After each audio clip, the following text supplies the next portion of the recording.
أعوذ بالله من الشيطان الرجيم بسم الله الرحمن الرحيم حميم عين سين قاف كذلك يوحي إليك وإلى الذين من قبلك الله العزيز الحكيم له ما في السماوات وما في الأرض وهو العلي العظيم تكاد السماوات يتفطرن من فوقهن والملائكة يسبحون بحمد ربهم ويستغفرون لمن في الأرض ألا إن الله هو الغفور الرحيم صدق الله العظيم.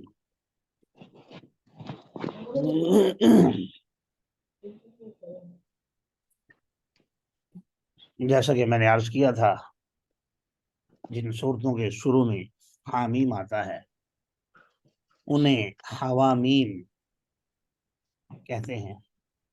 حوامیم کا جو مجموعہ ہے اس میں سے یہ تیسری صورت ہے، اور آپ دیکھ رہے ہیں سورۃ الشورى مکی ہے، اور جس طرح دوسری مکی صورتوں میں آپ پڑھتے رہے ہیں مضامین توحید کا، رسالت کا، قیامت کا، یہ جو تین بنیادی عقائد ہیں مکی صورتوں میں ان کو زیادہ ہائی لائٹ کیا گیا ہے اور تفصیل کے ساتھ بیان کیا گیا ہے۔ اسی کے ضمن میں ان صفات کو اختیار کرنے والے لوگوں کی اللہ تبارک و تعالیٰ نے خصوصیات بھی بیان فرمائی ہیں کہ اور ان خصوصیات میں بالخصوص جس پر یہ نام ہے سورۃ الشورى، مشورے کی اہمیت کو بھی واضح کیا ہے کہ جو بھی آپ نے کام کرنا ہے آپ کو آپس میں مشورہ رکھنا چاہیے اور مشورے سے کام کرنے چاہیے۔ ظاہر جب پیغمبر علیہ والسلام سے جن پر کلام الہی نازل ہو رہا تھا، جو ڈائریکٹ اللہ کے ساتھ رابطے میں تھے، انہیں جب مشورے کی اہمیت بتائی گئی اور مشورہ کرنے کا حکم دیا گیا تو یقیناً مجھے اور آپ کو اس کی زیادہ ضرورت ہے کہ ہم ہر معاملے میں مشورہ کریں۔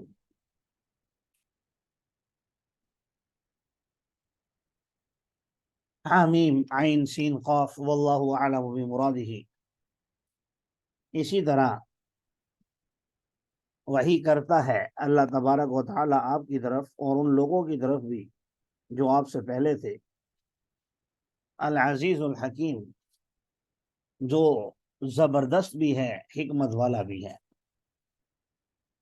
اسی اللہ ہی کے لیے وہ سب مخلوقات ہیں، وہ سب چیزیں ہیں، وہ سب کچھ ہے جو کچھ آسمانوں میں ہے اور جو کچھ زمین میں ہے۔ وہو العلی العظیم، اور وہ بلند و بالا ذات ہے۔ قریب ہے کہ آسمان کھل جائے ان کے اوپر سے اور فرشتے اپنے رب کی حمد کی تسبیح بیان کرتے ہیں اور استغفار کرتے ہیں ان لوگوں کے لیے جو زمین میں ہیں۔ سن لو ان اللہ هو الغفور الرحیم، اللہ تبارک و تعالی مغفرت کرنے والا بھی ہے، رحم کرنے والا بھی ہے۔ یہاں جو فرمایا تکاد السماوات یتفطرن من فوقہن، یہ ان فرشتوں کی تعداد کی طرف خاص کر اشارہ ہے کہ وہ فرشتے اتنی کثرت میں ہیں، اتنی زیادہ تعداد میں ہیں کہ جیسے ایسے لگتا ہے جیسے آسمان پھٹ جائے گا، آسمان کھل جائے گا، پھٹ جائے گا ان کے وزن کی وجہ سے۔ جیسا کہ میں نے پہلے بھی غالباً روایت بیان کی تھی کہ رسول اللہ صلی اللہ علیہ وسلم جب معراج کی رات تشریف لے گئے تو آپ نے وہاں پر دیکھا فرشتوں کو لا تعداد، ایسے فرشتے جو سجدے میں پڑے ہوئے ہیں، اور ایسی آواز آ رہی تھی ان سے جیسے کوئی بھاری بھرکم آدمی چارپائی پر بیٹھتا ہے تو چارپائی سے آواز آتی ہے۔ حضرت جبرائیل علیہ السلام سے پوچھا کہ کیا معاملہ ہے، تو انہوں نے فرمایا کہ ان فرشتوں کو اللہ نے پیدا ہی اسی مقصد کے لیے کیا ہے کہ یہ اللہ کے سامنے سجدہ ریز ہیں، جب سے پیدا کیا ہے تب سے سجدے رہے۔ تو فرمایا وہ لوگ جو اللہ کو چھوڑ کر اللہ کے اولیاء، اللہ کے مقابلے میں کسی اور کو دوست بناتے ہیں، کسی اور کو اپنا حاجت روا، مشکل کشا اور سب کچھ اسے سمجھتے ہیں، تو یاد رکھیں اللہ حفیظ علیہم، اللہ ان پر نگہبان ہے، اور آپ ان پر کوئی نگران بنا کر نہیں بھیجے گئے، آپ ان پر کارساز بنا کر نہیں بھیجے گئے، اللہ ان کو جانتا ہے۔ اسی طرح ہم نے وحی کی آپ کی طرف قرآن عربی زبان میں، تاکہ آپ ڈرائیں بستی والوں کو اور ان لوگوں کو جو اس کے ارد گرد ہیں، اور آپ ڈرائیں جمع ہونے کے دن سے، لا ریب فیہ، جس کے آنے میں کوئی شک و شبہ نہیں ہے، جس دن ایک فریق جنت میں ہوگا اور ایک فریق جہنم میں ہوگا۔ اگر اللہ تعالیٰ چاہتا تو ان سب کو ایک ہی امت بنا دیتا، لیکن اللہ جس کو چاہتا ہے اپنی رحمت میں داخل کرتا ہے، اور ظالم لوگوں کا نہ تو کوئی دوست ہے اور نہ ہی کوئی مددگار۔ کیا انہوں نے اللہ کو چھوڑ کر اولیاء بنا لیے؟ اچھا، یہ جو اولیاء کا لفظ ہے، اردو میں بھی اولیاء اللہ استعمال ہوتا ہے، تو اس سے بسا اوقات ہمیں غلط فہمی بھی ہو سکتی ہے کہ شاید کسی کو بھی اللہ کا ولی نہیں ماننا چاہیے۔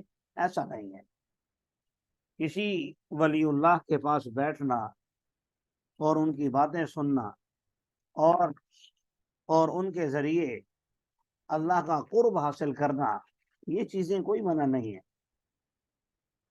یہاں اللہ کے مقابلے میں اولیاء بنانے کا مطلب یہ ہے کہ جو اللہ تعالیٰ کی ذاتی صفات ہیں، جو قدیم صفات ہیں اللہ کی، قدیم سے مراد جیسے اب پانی نہ ہو، اللہ بغیر سبب کے پانی دے سکتا ہے۔ کوئی ٹوٹی نہیں ہے، کوئی ٹینکی نہیں ہے، کوئی بور نہیں ہوا کچھ بھی نہیں ہے، اللہ بغیر سبب کے عمارت کھڑی کر سکتا۔ کوئی اینٹ نہیں ہے، کچھ بھی نہیں ہے، اللہ نے عمارت کھڑی کر دی۔ تو یہ جو اولاد دینا اور رزق دینا اور فلاں فلاں، یہ جتنی بھی چیزیں ہیں، تو یہ اللہ تبارک و تعالیٰ کی صفات خاصہ میں سے ہیں۔ اب اگر کوئی یہ کہے کہ فلاں پیر اولاد دیتا ہے، فلاں پیر رزق تقسیم کرتا ہے، یا فلاں یہ کرتا ہے، تو یہ پھر ظاہر ہے اللہ کے ساتھ شرک کرنے والی بات ہوگی، اور پھر یہ اللہ کے مقابلے میں کسی اور کو اپنا دوست ماننا لازم آئے گا، کسی اور کو اپنا حاجت روا بڑا ماننا لازم آئے گا۔ حالانکہ اللہ هو الولی وهو یحیی الموتى وهو على كل شيء قدیر، کہ اللہ تبارک و تعالی ہی سب کا دوست ہے، اللہ ہی سب کا سرپرست ہے۔ ولی سب معنوں میں استعمال ہوتا ہے، تو اللہ سب کا سرپرست ہے، اور وہی مردوں کو زندہ کرے گا، کیونکہ وہ ہر چیز پر قادر ہے۔ وَمَا اخْتَلَفْتُمْ فِيهِ مِنْ شَيْءٍ فَحُكْمُهُ إِلَى اللَّهِ، تم جس چیز کے اندر اختلاف کر رہے ہو، اس کا فیصلہ اللہ کے سپرد ہے، یعنی اللہ نے اس کا فیصلہ کرنا ہے، میں نے نہیں کرنا۔ یہ اللہ میرا رب ہے، اسی پر میں نے بھروسہ کیا اور اسی کی طرف میں رجوع کرتا ہوں۔ جو آسمان اور زمین کو پیدا کرنے والا ہے، تمہارے لیے اس نے تمہارے ہی نفسوں سے جوڑے پیدا کیے، اور چوپایوں کو بھی جوڑے جوڑے بنایا، اور بنا کر یذرؤکم فیہ، اس زمین کے اندر ان سب کو پھیلا دیا۔ ہر طرف انسان نظر آتے ہیں، ہر طرف جاندار ہی جاندار نظر آتے ہیں۔ لیس کمثلہ شیء، اللہ جیسی کوئی چیز نہیں ہے، اللہ کی مثال بھی نہیں دی جا سکتی اللہ کے لیے۔ بلکہ جہاں اللہ کا ذکر آتا ہے، جیسا کہ میں نے آپ حضرات سے عرض کیا تھا کہ اللہ کے ہاتھ کا ذکر آتا ہے، قدم مبارک کا آتا ہے، پنڈلی کا آتا ہے، چہرے کا آتا ہے، جس چیز کا بھی آتا ہے، تو وہاں ہم نے مثال نہیں دینی سمجھانے کے لیے کہ ایسا ہے، نہ، بلکہ میں نے ہر مقام پر یہی کہا واللہ اعلم بمرادہ، کہ اس کی مراد اللہ ہی بہتر جانتے ہیں، کیونکہ یہ آیات متشابہات میں سے ہیں، اور متشابہات کے بارے میں اہل سنت والجماعت کا یہی نظریہ ہے کہ آمنا و صدقنا کہہ دیں اور اس کی تفصیلات میں نہ پڑیں۔ وَهُوَ السَّمِيعُ الْبَصِيرُ، اور وہ سب کچھ سنتا بھی ہے اور سب کچھ دیکھتا بھی ہے۔ لَهُ مَقَالِيدُ السَّمَاوَاتِ وَالْأَرْضِ، اسی کے پاس ہیں آسمان اور زمین کی کنجیاں۔ وہ رزق کو پھیلا دیتا ہے جس کے لیے چاہتا ہے، تنگ کر دیتا ہے، یقیناً وہ تو ہر چیز کا علم رکھتا ہے۔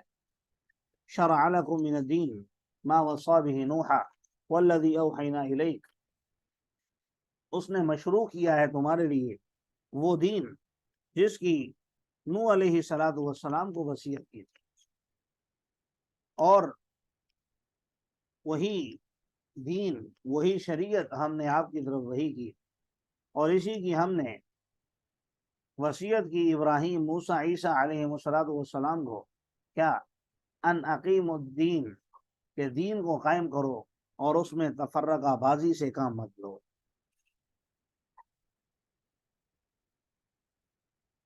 بڑی گراں ہے، بڑی مشکل ہے مشرکین پر وہ دعوت جس کی طرف آپ ان کو بلا رہے ہیں۔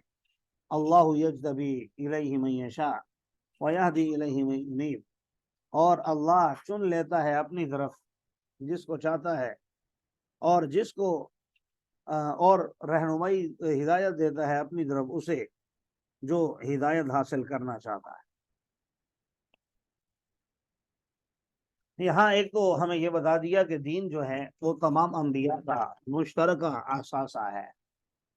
جو اصولیات ہیں، یعنی جو دین عقیدے میں نے ابھی ذکر فرمائے، بنیادی طور پر توحید، رسالت اور قیامت، تو ظاہر ہے یہی تین عقیدے تمام انبیاء نے بیان فرمائے۔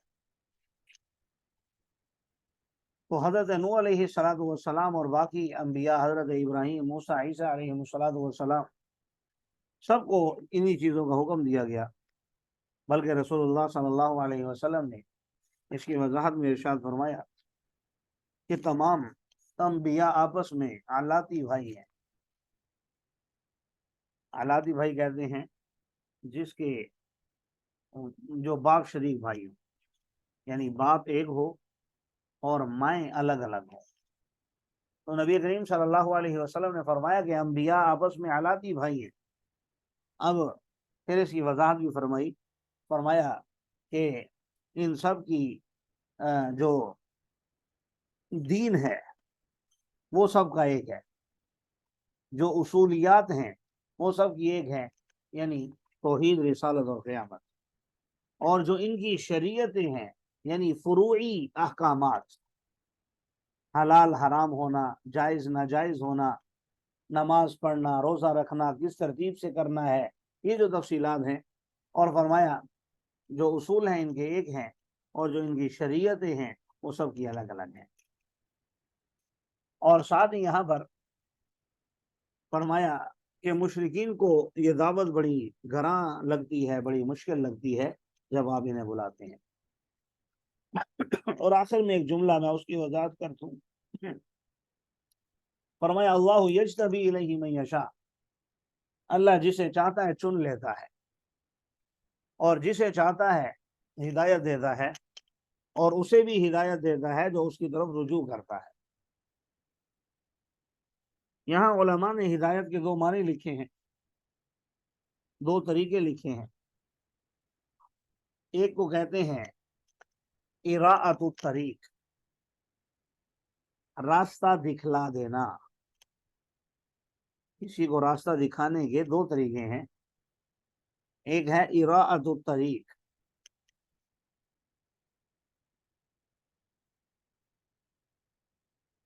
راستہ دکھا دینا۔ آپ سے کسی نے راستہ پوچھا کہ بھائی میں نے مثلاً فیصل آباد میں تھا، میں نے گھنٹہ گھر جانا ہے، تو آپ نے اس کو بتایا کہ بھائی آپ یہاں سے سیدھے چلے جائیں، وہاں جو ہے ہائی ایس کا اڈا آ جائے گا، وہاں سے آپ بائیں طرف مڑ جائیں، اور وہاں سے پھر رائٹ ہو جائیں، پھر لیفٹ ہو جائیں، اس طرح کر کے آپ پہنچیں گے تو گھنٹہ گھر آ جائے گا۔ یہ ہے اراءۃ الطریق، راستہ بتا دینا۔ اور دوسری قسم ہے ایصال الی المطلوب۔ ایصال الی المطلوب، ایصال الی المطلوب کا معنی ہے کہ منزل تک سامنے والے کو پہنچا دینا۔ آپ سے اس نے پوچھا کہ میں نے گھنٹہ گھر جانا ہے، تو آپ نے کہا کہ آپ میری گاڑی میں تشریف رکھیں، میں بھی وہیں جا رہا ہوں، آپ میرے ساتھ چلیں۔ تو جہاں اس نے جانا تھا آپ نے اسے وہیں جا کر اتار دیا، اس کو کہتے ہیں ایصال الی المطلوب۔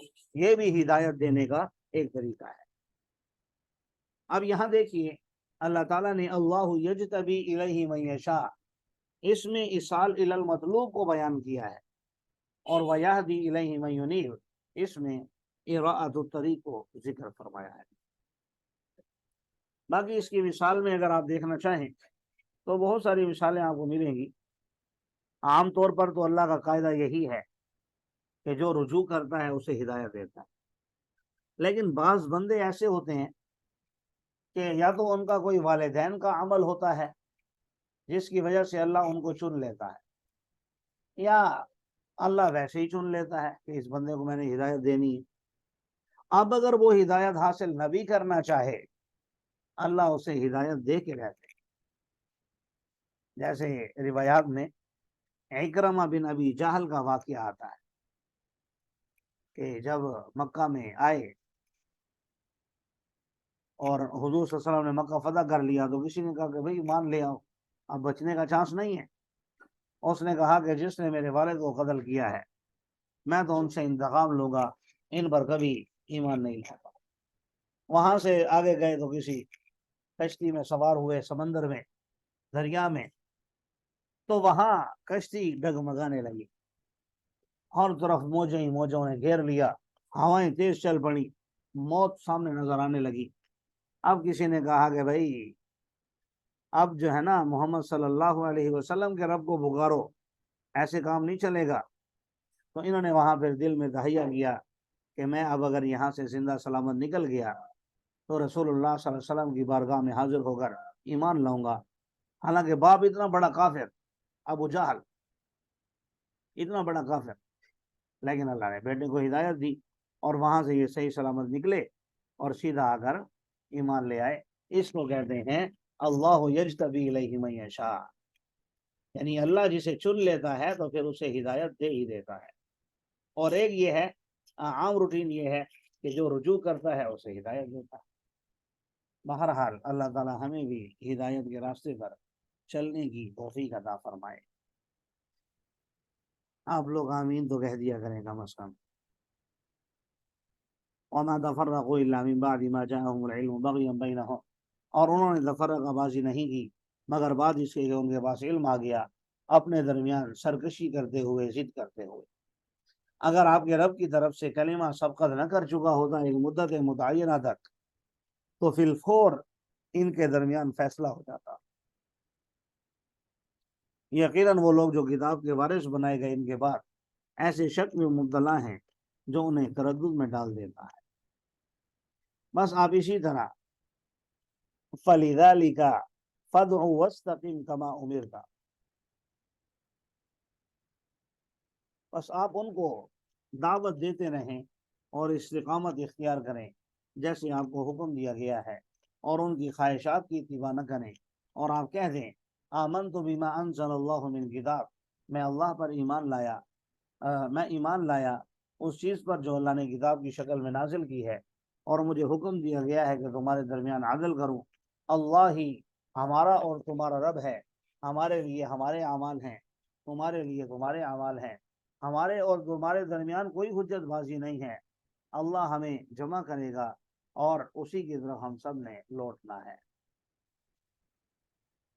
وہ لوگ جو اللہ کے بارے میں جھگڑتے ہیں، اللہ کے بارے میں لوگوں کو بہکاتے ہیں، بعد اس کے کہ اللہ کی دعوت کو قبول کر لیا گیا ہے، یعنی جو لوگ اسلام کی طرف آ رہے ہیں تو دوسرے ان کو بگاڑنے کی کوشش کرتے ہیں کہ یہ لوگ اسلام سے نکل جائیں، تو اللہ فرما رہے ہیں ان کے دلائل ہمارے نزدیک بیکار ہیں۔ حجتہم داحضۃ عند ربہم، اور ان پر ان کے رب کا غضب ہے اور ان کے لیے سخت عذاب بھی ہے۔ اللہ ہی وہ ذات ہے جس نے کتاب کو اتارا حق اور میزان کے ساتھ۔ آپ کو کیا معلوم شاید قیامت قریب ہی ہو۔ اسے جلدی تو وہ لوگ طلب کرتے ہیں جو اس پر یقین نہیں رکھتے، جو یقین رکھتے ہیں مشفقون منہا، وہ تو اس سے ڈرے ہوئے ہیں اور وہ یہ بات جانتے ہیں کہ قیامت حق ہے۔ الا ان الذین یمارون فی الساعۃ، وہ لوگ جو قیامت کے بارے میں جھگڑ رہے ہیں اور قیامت کو نہیں مان رہے، یقیناً وہ لوگ دور کی گمراہی میں پڑے ہوئے ہیں۔ اللہ لطیف بعبادہ یرزق من یشاء وهو القوی العزیز، اللہ تو اپنے بندوں پر بڑا مہربان ہے، اللہ تو اپنے بندوں کے متعلق بڑا باریک بان ہے، یعنی باریکیوں کو بھی دیکھتا ہے اور مہربانی اور عطا بھی کرتا ہے، رزق دیتا ہے جس کو چاہتا ہے۔ وهو القوی العزیز، اور وہ طاقتور بھی ہے، زبردست بھی ہے، اور